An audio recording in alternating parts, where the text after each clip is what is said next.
Duka untuk Sumatera Barat, di mana sudah 67 orang meninggal dan sekitar 20 korban masih hilang dalam bencana lahar Gunung Merapi. Pemprov Sumbar menetapkan tanggap darurat hingga 26 Mei 2024 yang bertujuan mempercepat penanganan bencana. Salah satu yang terdampak bencana lahar Merapi adalah anak-anak. Mereka kini mendapat pendampingan pemulihan trauma di posko-posko pengungsian. Tak sedikit di antara anak-anak ini kehilangan sanak saudaranya. Memberikan kegiatan berupa trauma healing kepada anak-anak yang juga menjadi korban daripada bencana. Jadi hari ini kita laksanakan khususnya di tempat pengungsian di kantor Wali Nagari Rambatan yang ada. Ya, itu berapa titik Pak yang akan dilakukan tadi Pak untuk program ini? Hari ini kita di beberapa titik tentunya di setiap pengungsian yang ada ya. Setelah ini kita akan mobile ya. Tadi kita baru saja juga memberikan bantuan kepada masjid di Simpang Manunggal ya. Nanti setelah ini kita akan ke Parambahan ya, ke lokasi yang juga terdampak dan juga di daerah Pasilawe tentunya.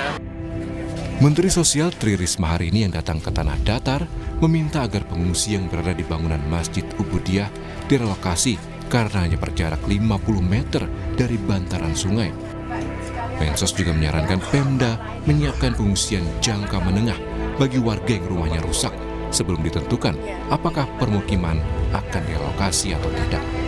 Pertama harus memindah pengungsian yang ada di jalur lahar dingin karena kita tidak tahu kondisi cuaca ini. Isian untuk waktu yang sedang dan terutama yang kondisi rumah-rumahnya hancur itu kondisi waktu jangka menengah maupun jangka panjang.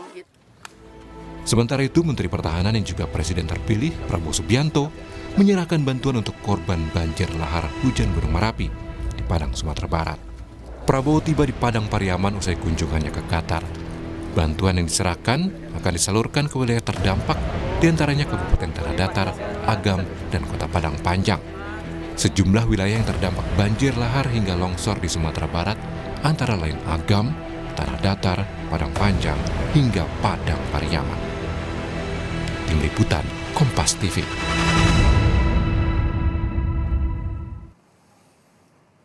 Saudara, hampir satu pekan pasca bencana banjir lahar hujan dan longsor di Sumatera Barat.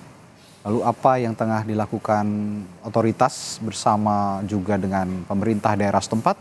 Apakah opsi memindahkan warga dari lokasi bencana menjadi sebuah keharusan?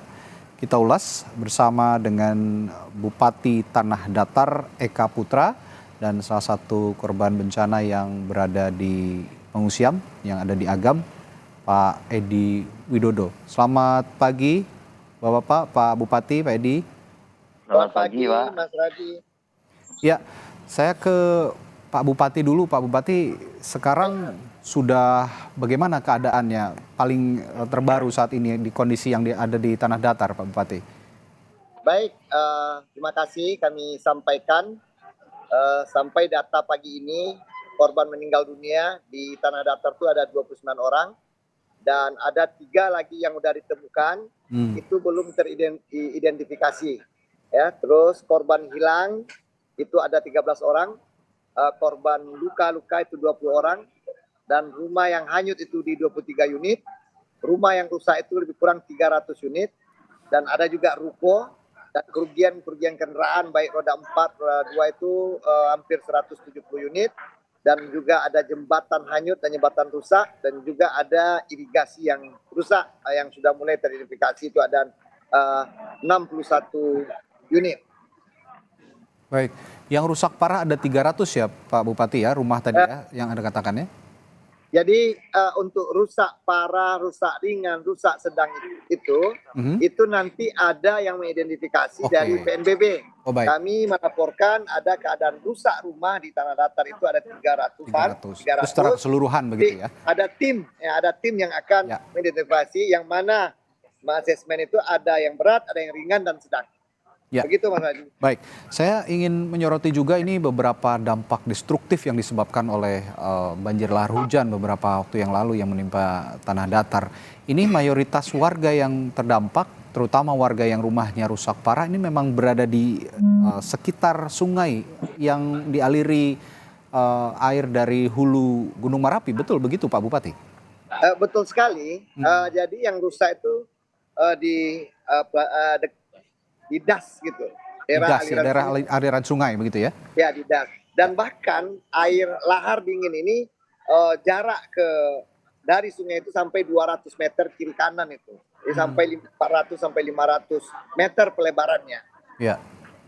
Berarti memang sangat destruktif dan sangat masif begitu ya peristiwa lahar hujan kemarin itu. Lalu ya berdasarkan pantauan Anda juga di sana, warga-warga ini sebelumnya sudah ada early warning system atau peringatan dini jika akan terjadi lahar hujan atau seperti apa Pak Bupati sebelumnya?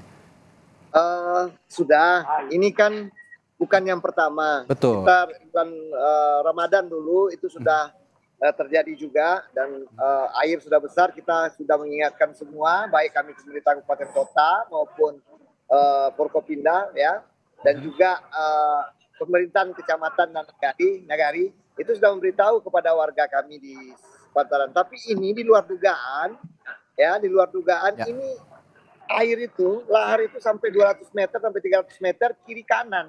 Jadi membuat sungai itu melebar, airnya keluar, lahar itu keluar dari Meluap sungai begitu ya? itu dengan lumpur yang ketinggiannya itu lebih kurang 1,5 meter. Ya, menurut analisis dari pemerintah Tanah Datar sendiri, dari ahli-ahli yang bekerja sama juga dengan pemerintah, bagaimana Pak? Mengapa itu bisa terjadi? Mengapa itu bisa melebar akhirnya seperti yang Bapak bilang tadi 200 meter lebih luas dampaknya dan juga lebih masif begitu? Mengapa bisa demikian? Tidak seperti biasanya? Ya, yang pertama kencangnya hujan, derasnya hujan, debit hujan tinggi ya di Gunung Merapi maupun di bawah, Ya. sehingga ada beberapa sungai ini yang tidak ada check dam. Oke. Ya, yang belum ada check damnya. Ya, dari lebih kurang 20 aliran sungai yang dari Gunung Merapi itu hanya baru 2 yang ada check dam kami di Tanah Datar, dan 1 check dam juga itu juga dilewatin oleh air. Nah, dari atas itu air yang kecil tapi sampai di bawah melebar mengikis tanah yang ada di sekitarnya, dan juga air itu naik ke atas sungai gitu. Oke. Itu yang pertama. Yang kedua memang menumpuknya lumpur erupsi di atas yang beku itu juga yang turun, karena erupsi ini dari bulan Desember Mas Ladi Ya, ya. 2023. Ya. Intensif begitu ya. Erupsi ini dari Gunung Merapi memang secara periodik lebih aktif atau lebih intensif dibandingkan dengan gunung-gunung api lainnya untuk Gunung Merapi. Baik, sebelum saya ke Pak Widodo, saya akan sapa dulu, sudah hadir bersama kita juga Kepala Pusat Data Informasi dan Komunikasi Kebencanaan Badan Nasional Penanggulangan Bencana, Pak Abdul Muhari, yang juga tersambung melalui sambungan virtual. Selamat pagi, Pak Muhari. Selamat pagi, Mas Andi. Sehat Pak ya? Alhamdulillah sehat. Semangat terus nih Pak. Baik, Pak Muhari, tanggap darurat hingga 26 Mei ini masih fokus di pencarian atau sudah menyangkut hal-hal lain seperti misalnya relokasi ataupun juga mencari solusi lain untuk memindahkan pengungsian yang masih berada di lokasi-lokasi yang tidak aman atau seperti apa Pak Muhari? Ya, kemarin kita sudah melakukan rapat lintas sektor yang juga dihadiri oleh pimpinan daerah, Bupati Tanah Datar, Sekda Agam, dan juga Wakil Gubernur. Untuk di minggu kedua tanggap darurat ini menjelang akhir ini memang untuk pencarian dan pertolongan masih terus menjadi prioritas di samping penanganan pengungsi, tetapi kita sudah mulai berbicara tentang early recovery, Mas Randi. Oke. Persiapan-persiapan yang kita perlukan jelang nantinya kita masuk pada fase transisi darurat menuju rehabilitasi dan rekonstruksi. Kita sudah mulai mapping kembali daerah rawan bencana di sekitar aliran atau zona peta rawan bahaya yang dikeluarkan oleh BMBG, kemudian mulai menghitung berapa saja sebenarnya jumlah penduduk yang mungkin saat ini tidak terdampak tetapi mereka berada pada zona merah aliran lahar atau aktivitas vulkanik Gunung Merapi. Ya. Karena kita tidak hanya berbicara bagaimana merekonstruksi pemukiman atau hidup dan penghidupan warga yang terdampak saat ini, tetapi kita juga harus menganalisa warga yang berpotensi terdampak bencana serupa di masa datang. Oke. Nah, mulai menghitung itu, ada estimasi-estimasi jumlah penduduk yang kita sudah selesai dari 60 rumah sampai 160.000 rumah yang berada pada zona kawasan rawan bencana kalau kita menggunakan skenario hanya pada zona tersebut, kemudian kita kasih buffer 500 meter kiri kanan, seperti tadi disampaikan Pak Bupati, kalau aliran ini dia menyebar sampai 200 meter kiri kanan, sampai selesai kalau buffernya ini 1 kilo. Nah, kita sudah memetakan itu, tapi kita juga melakukan cost benefit analysis. Bagaimana kalau masyarakat yang berada di daerah potensi terdampak ini bukan objeknya yang kita perhatikan, tapi sumber bencananya yang kita kurangi. Tadi disampaikan juga oleh sama Pak Bupati bahwa bagaimana kalau kita potensi bencana yang kita tutup atau yang kita kurangi, misalkan dengan membangun sabodam atau check dam di atas itu. Ya. BPB juga sudah melakukan analisis kira-kira minimumnya yang kita butuhkan dalam sesegera mungkin ini berapa. Itu sudah kita keluarkan dan PUPR juga kemarin sudah kita informasikan dan berkomitmen untuk segera menindaklanjuti ini.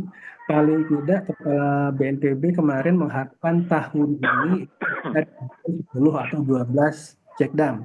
Ya. Dilanjutkan kemudian di tahun depan 13 check dam supaya nanti rencana 25 check dam ini untuk mengurangi besaran volume material vulkanik yang berpotensi turun ke pemukiman warga ini bisa kita benar-benar minimalisasi. Nah, skenario-skenario seperti ini sudah kita bicarakan dan semua sektor terkait kemarin sudah mengamini dan setuju, termasuk juga untuk tadi yang Mas Randy ditanyakan peringatan dini.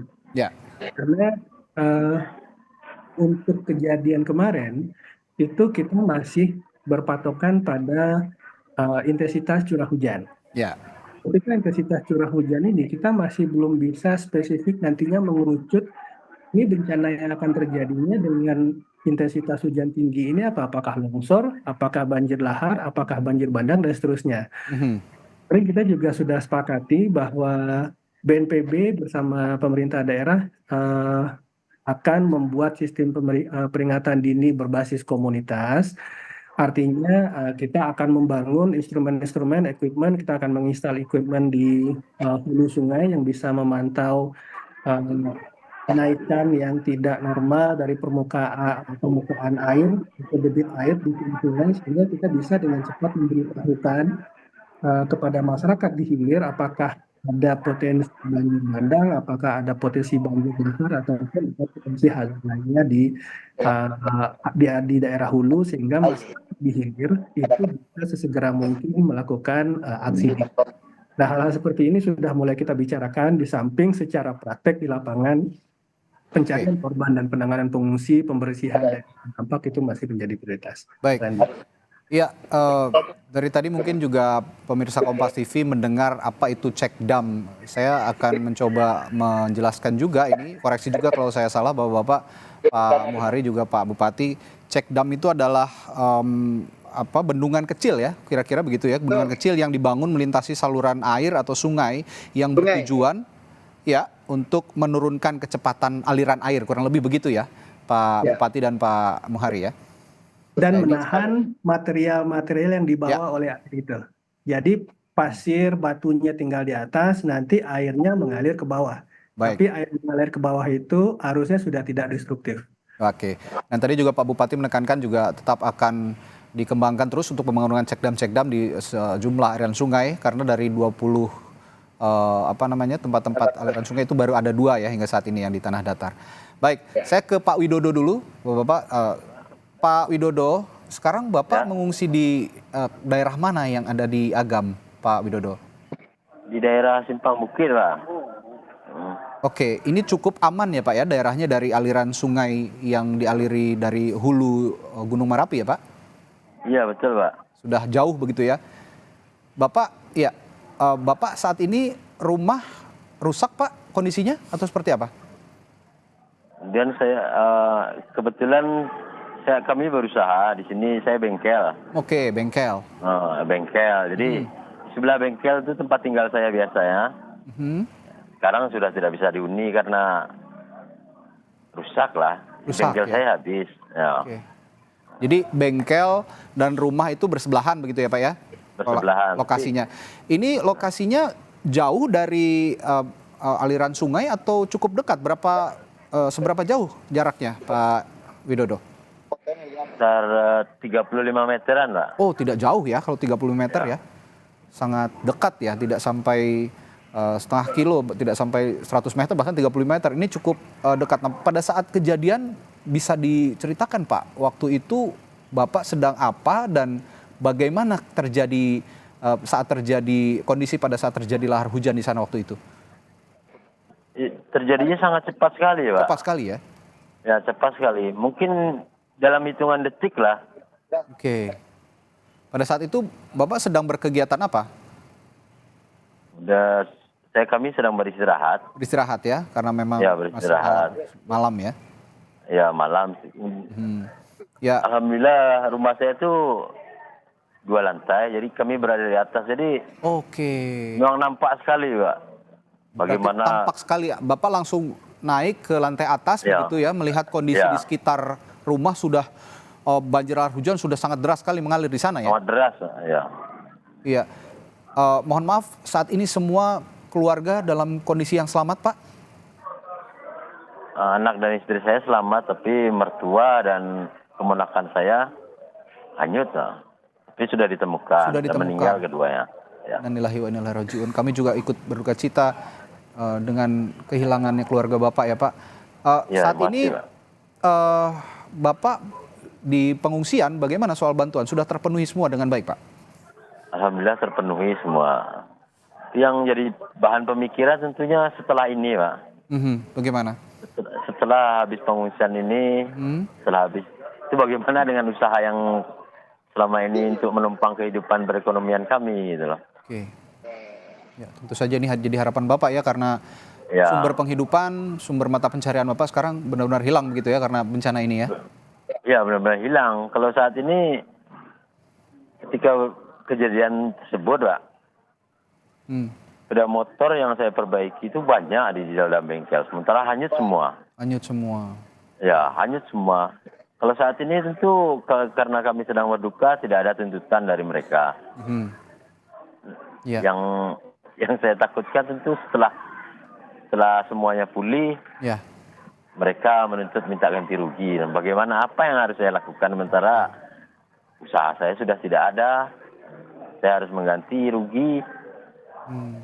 Ya, tetap semangat ya Pak Widodo. Insya Allah nanti akan ada jalan keluarnya. Di sini juga ada otoritas, ada dari BNPB. Meskipun Pak Bupati juga ini bupatinya Bupati Tanah Datar, sedangkan Pak Widodo berada di Agam. Mungkin juga nanti akan dikomunikasikan ya dari Pak Muhari ke Agam, ke Bupati Agam gitu. Dan mungkin juga Pak Bupati saat ini mendengar itulah kebutuhan yang paling dibutuhkan Pak Widodo saat ini ya. Justru kalau pengungsian sudah terpenuhi semua, tapi setelah ini bagaimana begitu ya? Karena mata pencarian Bapak sepenuhnya sudah hilang begitu karena ada terjadi bencana di sana. Baik, saya ke Pak Bupati lagi, Pak Bupati Tanah Datar. Pak Bupati, kalau begitu saat ini prioritasnya untuk tadi selain menginventarisasi, bagaimana mencegah terjadinya bencana susulan, apakah sudah disinkronisasi dengan BNPB juga tadi, karena akan ada juga pemetaan wilayah bencana yang tidak terdampak tapi masih ada di track jalur bencana lahar hujan. Apakah ini juga dilakukan di Tanah Datar? Ya, betul sekali. Kemarin kami rapat terbatas yang dipimpin langsung oleh Kepala BNPB, dihadiri juga oleh DPR RI Komisi 8, Ketua BMKG, Wakil Gubernur, dan saya Bupati. Nah, dan ada Kalaksa dan semua stakeholder. Ya. Ini tentu kami akan mengikuti arahan-arahan dari pemerintah pusat dan juga ahli-ahlinya, Mas Radi. Tapi saat ini tentunya kami masih berfokus, ini terbagi nih, dari pusat juga sudah mulai membagi, tetapi kami karena masih adanya korban hilang di Kabupaten Tanah Datar dengan jumlah yang masih besar, tentu kami setiap pagi ini terus melakukan pencarian. Karena jarak jenazah yang ditemukan ini sudah sampai ke Kepulauan Provinsi Riau, Mas Radi. Oh baik. Ya. Sudah ini ya, sudah terinventarisasi dan juga sudah terdata. Lalu Pak Bupati, ini kan kalau tadi kan ceritanya dari Pak Widodo di Agam begitu ya. Ini tidak menutupi kemungkinan ada juga warga Bapak yang punya nasib seperti Pak Widodo juga. Kebingungan begitu bagaimana kalau sekarang di pengungsian ya mungkin sudah tercukupi kebutuhannya, tapi setelah itu akan bagaimana karena banyak yang kehilangan mata pencaharian. Sejauh ini Pak Bupati sudah mendata ataupun berkomunikasi dengan sejumlah warga ataupun simpul-simpul warga melalui kecamatan, kelurahan begitu yang punya keluhan seperti Pak Widodo ini. Baik, Mas Radi, kami langsung bertemu dengan pengungsi, ya. Kami diskusi. Yang pertama kami mengirimkan trauma healing dulu, karena masih banyaknya trauma yang terjadi di kamp-kamp pengungsian. Yang pertama. Yang kedua, setelah diskusi banyak juga yang trauma tinggal untuk di lokasi yang sebelumnya. Ya, kami tentu sudah menyiapkan lahan. Ya, kalau keluarga yang korban tidak memiliki lahan untuk pembangunan rumah, kami akan bersama BNPB dan pemerintah pusat, ya, itu akan membangun semua rumah yang rusak di Kabupaten Tanah Datar. Terus bagaimana kehidupan selanjutnya? Tentu setelah kami trauma healing, tempat tinggalnya sudah ada, kami akan mengadakan pelatihan, ya, untuk bagaimana bisa mandiri, ya, bisa bangkit kembali warga kami. Pelatihan tentu bantuan modal yang diberikan, yang tentunya ini akan di bawah naungan Kementerian Sosial nantinya. Kami akan berkomunikasi terus dengan pemerintah pusat, baik BNPB, Kementerian PU, untuk memperbaiki jembatan yang rusak banyak sekali juga tempat kami, ada 36 unit itu, dan juga jalan-jalan rusak. Semua akan kita recovery kembali, tapi tentu ini tanpa bantuan dari pusat, itu sulit juga kami lakukan. Tapi alhamdulillah, luar biasa. Ya, terima kasih saya ke pemerintah pusat, sama Bapak Presiden, Bapak Menhan, Menteri Sosial, BNPB, dan semua kementerian juga banyak yang sudah memberi semangat dan memberi bantuan kepada kami, khususnya Kabupaten Tanah Datar, ya, sehingga juga bisa bertemu Menteri Sosial, bertemu langsung dengan pengungsi kami, ya, berdialog, dan itu membuat semangat bagi para pengungsi kami di Tanah Datar. Begitu, Mas Radi. Baik.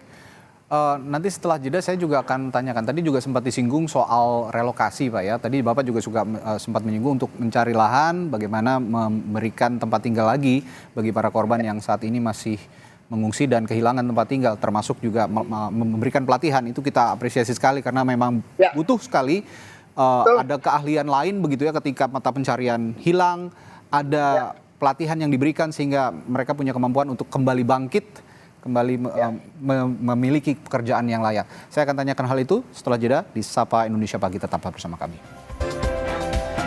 Masih bersama kami Bupati Tanah Datar, lalu juga Kepala Pusat Data dan Informasi BNPB, serta salah satu korban yang berada di pengungsian dari bencana lahar hujan. Saya ke Pak Bupati. Pak Bupati, tadi saya sempat tanya bagaimana proses relokasi. Bapak juga sempat menyinggung tadi ya, sudah menyediakan tanah, lalu juga menyiapkan pelatihan-pelatihan sehingga warga yang terdampak, yang kehilangan mata pencaharian bisa kembali bangkit begitu, bisa dilatih untuk memiliki keahlian-keahlian lain dan memiliki pekerjaan yang layak setelah ini. Nah, bagaimana teknisnya soal relokasi terutama, Pak? Di mana lahan yang benar-benar aman dari bencana dan bagaimana untuk pelatihan nanti prosesnya atau mekanismenya akan seperti apa? Ya, betul sekali. Jadi begini, proses sekarang ini adalah bagaimana kita memberikan trauma healing yang langsung oleh Kapolri, Ibu Kapolri turun langsung ke sini, ke kami, ya. Setelah itu bagaimana bisa akses, ya, TNI AD juga turun dengan Pangdam dengan membawa bantuan jembatan Beli. Ini tahap sudah selesai, sudah berjalan. Setelah itu kami sudah bisa diskusi enak nih dengan pengungsi kami, dan bagaimana kami membuat pelatihan sehingga para pengungsi yang ingin berusaha kembali dan ingin yang petani tidak tadi sawahnya yang sudah terendam yang lama untuk recovery, kami mencoba untuk berusaha. Dan yang ketiga, bagaimana penyiapan rumah, yang mana di rumah ini akan dibangun oleh Kementerian PUPR, ya, Dirjen Perumahan. Di sini ada 2 metode yang kami lakukan. Yang pertama, kami akan menawarkan dulu kepada fungsi kami, kalau kami sediakan lahan, bersedia nggak tinggal di sana. Yang pertama. Yang kedua, kalau pengungsi masih punya tanah yang agak jauh dari lokasi, karena di Minang ini ada namanya tanah kaum, ya, tanah adat gitu ya. Tentu mereka masih ada punya tanah kaumnya. Jadi ada 2 metode yang kami lakukan. Untuk sementara kami siapkan lebih kurang 2,5 hektar lahan yang kami persiapkan untuk pembangunan relokasi rumah ini. Begitu Mas Adi. Oke. Mas Radi. Ya, ini nanti tentu saja akan disosialisasikan langsung begitu ya kepada para pengungsi sehingga mereka juga bisa langsung mengakses informasi-informasi setelah bencana ini mereka akan bagaimana begitu nasibnya. Ini kita apresiasi juga untuk Pak Bupati Tanah Datar yang telah mengupayakan ini untuk para korban bencana lahar hujan. Saya ke Pak Muhari. Pak Muhari, kabarnya Anda juga akan melakukan pantauan udara ya hari ini bersama PVMBG, betul ya Pak Muhari? Apa yang akan dipantau kira-kira Pak? Ya, kemarin Kepala BMGI sudah melakukan pemantauan udara secara brief, melihat kondisi-kondisi apakah ada sumbatan dan lain-lain daerah terdekat. Pagi ini kita akan mendetilkan dengan PVMBG, ada beberapa solusi yang kemarin kita sudah bicarakan termasuk pembangunan check dam. Nah, karena kita berbicara pada constraint waktu, tentu saja kita harus rescaling priority. Tentu saja yang harus secepatnya harus bisa dibangun, kemudian mana yang prioritas kedua, prioritas ketiga, dan seterusnya. Nah, ini kita akan lihat ke atas, Mas Randi, itu ada sekitar 25 hulu sungai yang kemudian menjadi bisa menjadi alur pembawa lahar hujan ini. Nah, di mana saja hulu-hulu sungai yang memang penting untuk kita bangun check dam terlebih dahulu dan kira-kira estimasi jumlah bibitnya berapa. Itu akan kita lihat karena kalau hasil mapping dari peta topografi detailnya itu bukaan sungai di atas itu cukup lebar ya. Jadi ini juga ini sudah ada di situ ada 2 check dam tapi ukurnya terlalu kecil. Jadi ini juga akan kita lihat secara detail dan kemudian juga sekaligus memapping yang daerah-daerah yang saat ini tidak terdampak tetapi sebenarnya sangat high risk gitu. Nah itu juga akan kita lihat dari udara, Mas Randy. Baik, saya tertarik juga kemarin sempat ada pernyataan dari Ibu Dwi Korita Karnawati, Kepala BMKG, bahwa ada modifikasi cuaca atau TMC ya, teknik modifikasi cuaca yang ditetapkan sampai tanggal 19 Mei begitu karena memang ini berguna untuk proses pencarian sepertinya karena intensitas hujan bisa dikurangi begitu ya dalam beberapa waktu ke depan. Nah, ini akan tetap sampai tanggal 19 atau akan diperpanjang karena kan masa tanggap darurat juga sepertinya masih panjang begitu Pak Muhari. Iya, mulai dari 2 hari yang lalu BNPB mengoperasikan 1 unit pesawat jenis Caravan untuk melakukan operasi modifikasi cuaca dengan dukungan BMKG. Ini kita tentu saja melihat kondisi kebutuhan dan juga di lapangan.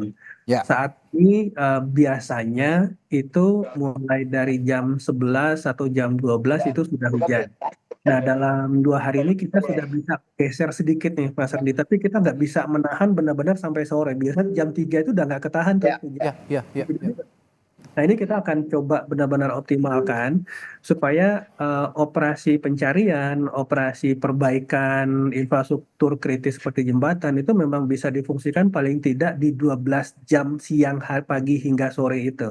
Karena kalau kita cuma terputus misalkan 6 jam, 7 jam, kemudian sudah hujan, ini sepertinya giat tanggap darurat kita di fase tanggap darurat ini agak sedikit terkendala dengan cuaca. Nah, ini kita tidak mematok waktu, nanti tentu saja bergantung pada kondisi di lapangan, sekiranya masih dibutuhkan, masih ada kondisi-kondisi yang perbaikan infrastruktur atau pembersihan daerah terdampak, tentu kita pertimbangkan untuk teruskan. Jadi pada prinsipnya, ini mengikuti kebutuhan dan dinamika di lapangan, Mas Baik. Randy.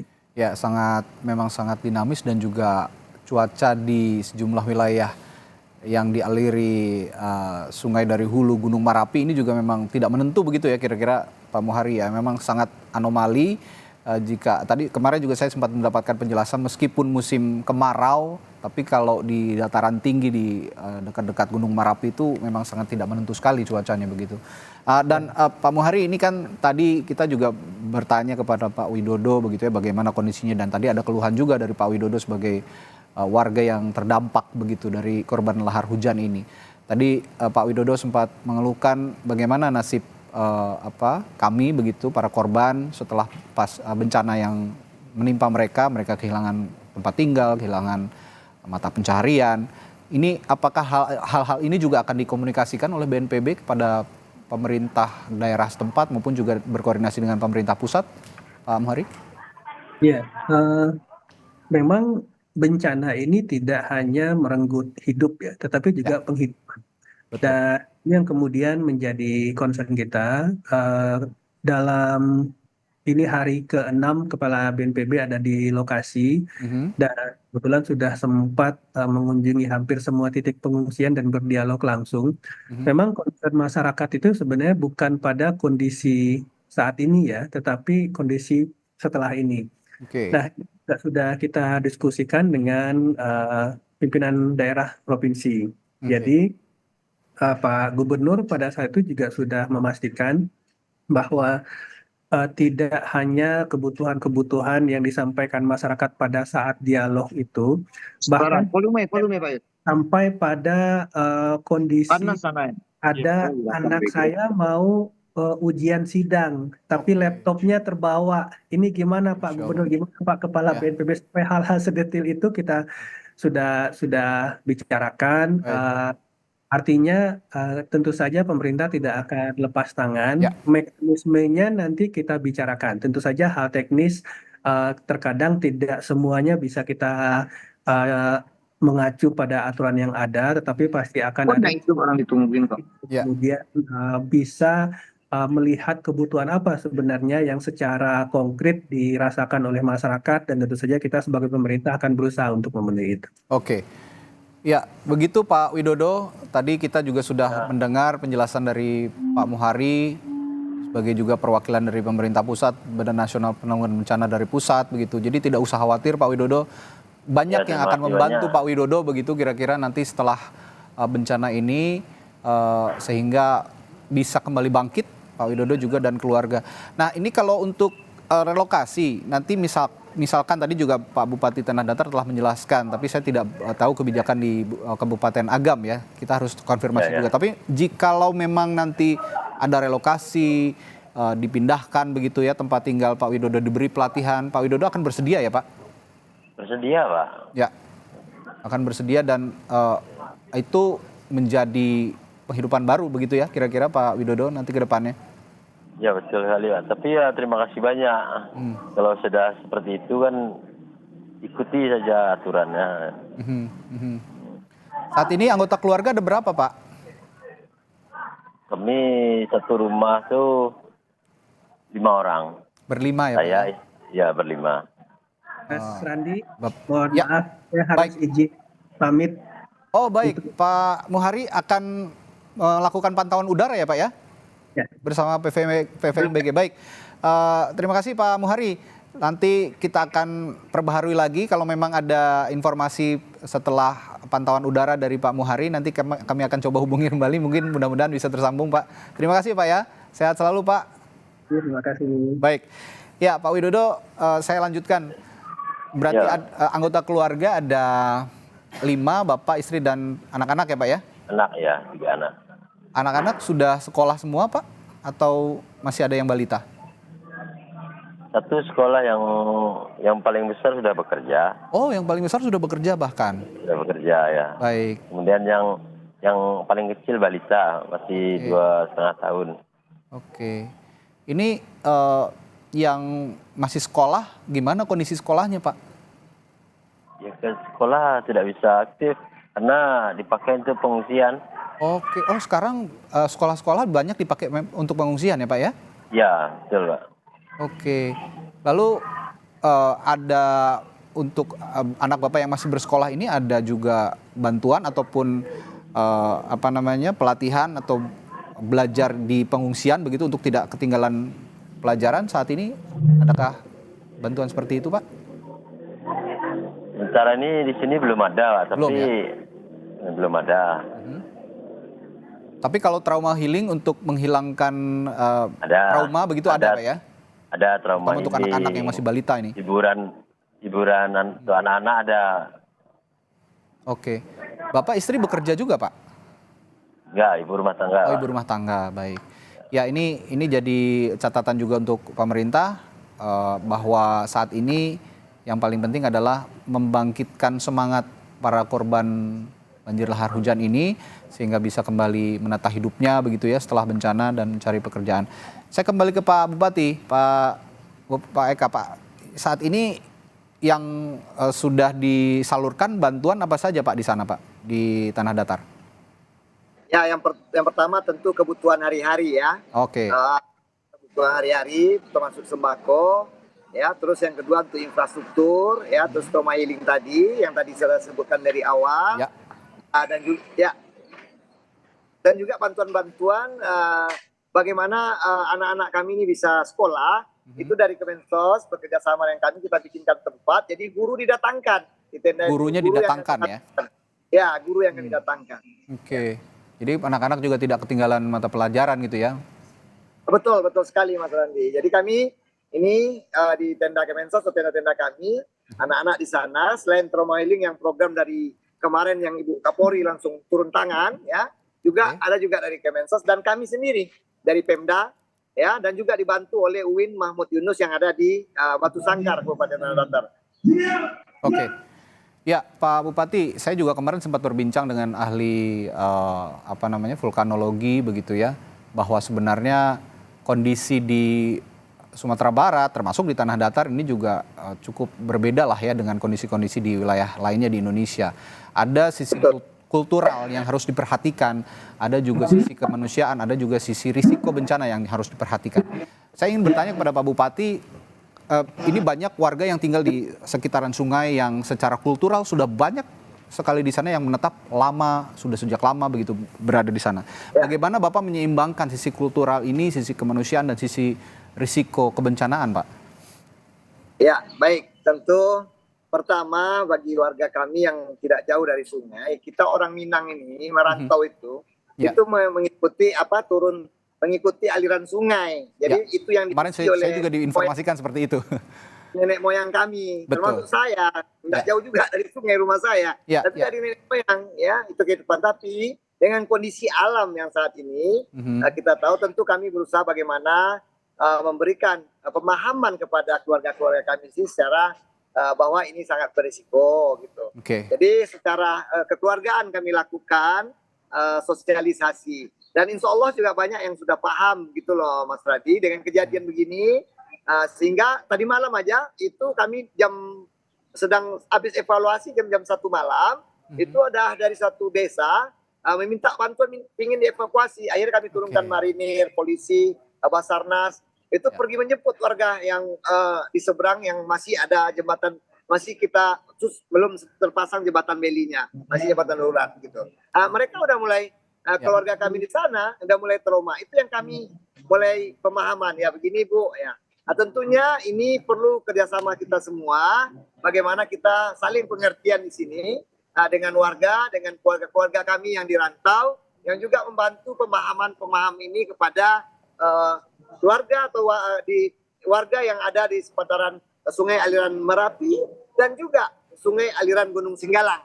Ya. Karena tempat kami ini 2 sumber yang bencana ini, Gunung Merapi dan juga banjir bandang dari Gunung Singgalang gitu Mas Radi. Oke, wah ini berarti peta kebencananya lebih lengkap lagi begitu ya untuk di Tanah Datar. Ya. Tahu nggak Mas, saya seperti habis kalah perang ini keadaan kami di sini. Habis kayak dibombardir kayak kalah perang kami di sini. Iya, memang perlu pemetaan kebencanaan yang lebih komprehensif seperti ini di tanah datar, dan tentu saja ini tidak bisa dilakukan oleh pemerintah saja, tapi juga kerjasama dari semua elemen, termasuk masyarakat juga di sana, diberikan edukasi yang baik begitu oleh pemerintah, termasuk juga saat ini mungkin Pak Bupati dengan Forkopimda tidak berhenti terus untuk memberikan bantuan ya, bantuan edukasi, moral dan juga material begitu kira-kira ya. Betul sekali, Mas Radi. Baik, terima kasih Pak Bupati, Pak Eka Putra, Pak Bupati Tanah Datar telah berbagi informasi di Sapa Indonesia Pagi. Semoga juga apa yang terjadi di Tanah Datar semua segera pulih, segera bangkit. Amin. Termasuk juga Pak Widodo, Pak Edi Widodo yang berada di Agam. Saya berpesan tetap semangat Pak, bangkit lagi meskipun saat ini terjadi bencana. Saya yakin ada jalan yang bisa memberikan penghidupan kembali untuk Bapak menjalani kehidupan yang lebih baik setelah bencana ini. Salam untuk keluarga Pak, sehat selalu ya Pak Widodo, Pak Bupati, sekali lagi terima kasih. Terima kasih Mas Radi, makasih banyak. Ya, assalamualaikum. Saudara, waalaikumsalam warahmatullahi wabarakatuh.